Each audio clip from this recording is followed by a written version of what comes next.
మనము ఆహ్వానిస్తే యేసయ్య వస్తాడు. అయ్యా యేసయ్య మా ఇంటికి రాయ్యా.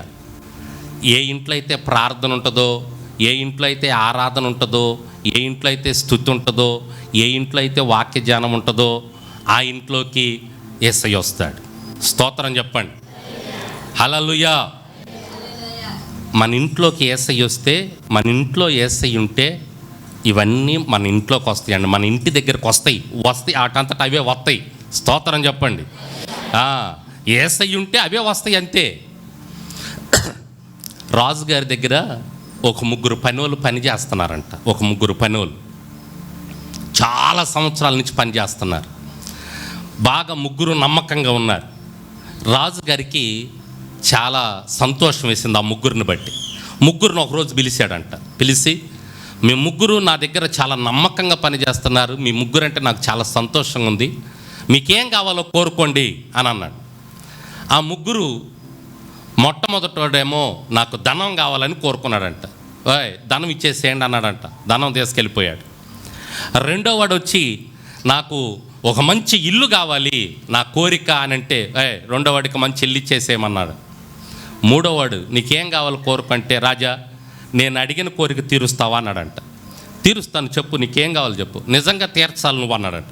నిజంగా తీరుస్తాను, మాట తప్పకూడదు. మాట తప్పనన్నానా? ఏమి లేదు రాజా, ప్రతి ఆదివారం నువ్వు మా ఇంటికి రావాలి. స్తోత్రం. ఏం చేయాలి? ఇది నా కోరిక. నాకు ధనం వద్దు, బంగారం వద్దు, ఇల్లు వద్దు, స్థలం వద్దు, పొలాలొద్దు, ఏమొద్దు. ప్రతి ఆదివారం నువ్వు మా ఇంటికి రావాలి. ఇదేమి కోరికరా నీకు? నేను వస్తే నువ్వు వస్తే చాలు రాజా.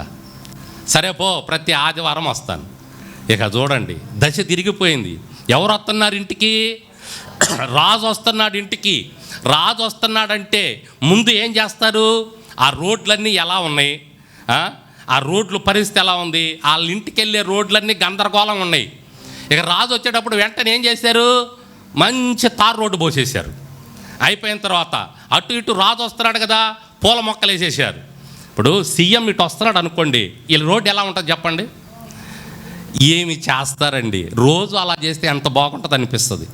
సీఎం వస్తున్నాడంటే, నిన్న శారమ్మ వల్ల అత్తమ్మని సమాధి చేయడానికి అక్కడికి వెళ్తుంటే ఆ రోడ్డు అంతా శుభ్రం చేస్తున్నారు. ఏది సమాధి లోపల రోడ్డు చండాలంగా ఉంటుంది అసలు, మామూలుగా రోడ్డు. అక్కడ మనకు తెలిసిన ఆయన ఆ మున్సిపాలిటీ వర్కరు అన్ని రోడ్లు శుభ్రం చేపిస్తున్నారు. నన్ను చూసి వందనాలు చెప్పాడు. భాస్కర్ వందనాలు ఇటు వచ్చారు. ఏంటంటే మా సంఘంలో ఒక ఆయన చనిపోతే వచ్చాను. ఏంది శుభ్రం చేస్తున్నారు రోడ్డు నీట్గా అంటే, ఎవరో చైర్మన్ గారి వాళ్ళ తరపున ఎవరో చనిపోయారండి, చైర్మన్ గారు వస్తున్నారు ఇటు, అందుకని శుభ్రం.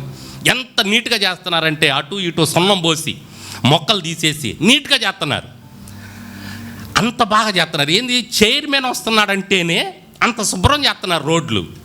మరి ఒక సీఎం వస్తున్నాడంటే మనకు తెలుసు, ముందు నుంచే ఒక వారం రోజుల నుంచే ఎమ్మెల్యే 4 సార్లు తిరుగుతాడు, కౌన్సిలర్లు ఒక 10 సార్లు తిరుగుతారు. చిమ్మేవాళ్ళు, ఊడ్చేవాళ్ళు, శుభ్రం చేసేవాళ్ళు, మొక్కలు వేసేవాళ్ళు, అబ్బో మామూలుగా ఉండదు. ఇక జన్మభూమి కార్యక్రమం అంటే ఇంకా భయంకరంగా ఉంటుంది. ఇక అడుగడుక్కి మొక్కలు పెడతారు. ఇప్పుడు ఒక రాజును కోరుకున్నాడు ఇతను, అది కూడా ప్రతి ఆదివారం నా ఇంటికి వచ్చి అన్నం తిని వెళ్ళాలా. రైట్, రోడ్లన్నీ శుభ్రం అయిపోయినాయి. ఇల్లు ఎలా ఉంది? అన్ని కంతలుగా ఉండేవి. ఒరే రాజు వచ్చే ఇల్లు రా బాబు, ఇట్టు ఉండకూడదని చెప్పి వెంటనే ఇల్లు ఏమైపోయింది? శుభ్రంగా కప్పు పడిపోయింది. లోపల రాజుగారు అన్నం తింటాడు. రాజుగారి భోజనం ఎలా ఉండాలి, పానం ఎలా ఉండాలి, మొత్తం సామాను మొత్తం ఇంట్లోకి వచ్చేసింది.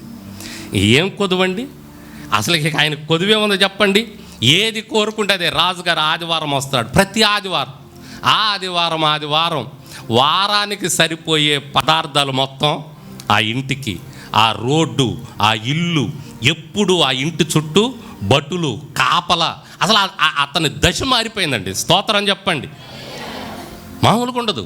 ఇతని బట్టలు చినిగిపోతే ఇతని బట్టలు ఒరి నాయన, రాజుగారు మీ ఇంటికి వస్తుంటే నువ్వు ఇట్లాంటి బట్టలు వేసుకుంటే మమ్మల్ని తిడతారని చెప్పి ఆ ఇంటిళ్ళ పాదికి వారానికి ఒక కొత్త జత. స్తోత్రం. వాళ్ళు సంవత్సరానికి ఒక జత కూడా కొనుక్కోరు. అట్లాంటిది వారానికి ఒక కొత్త జత వాళ్ళకు. చూడండి, రాజు ఇంటికి వస్తే ఇక తిరిగే ఉందో చెప్పండి? యేసయ్య మన ఇంట్లో ఉంటే ఇక మనకి ఏముందో చెప్పండి? సంతోషం, సమాధానమే. చెప్పనాశక్యమైన సంతోషం. దేవునికి స్తోత్రం. నా హృదయ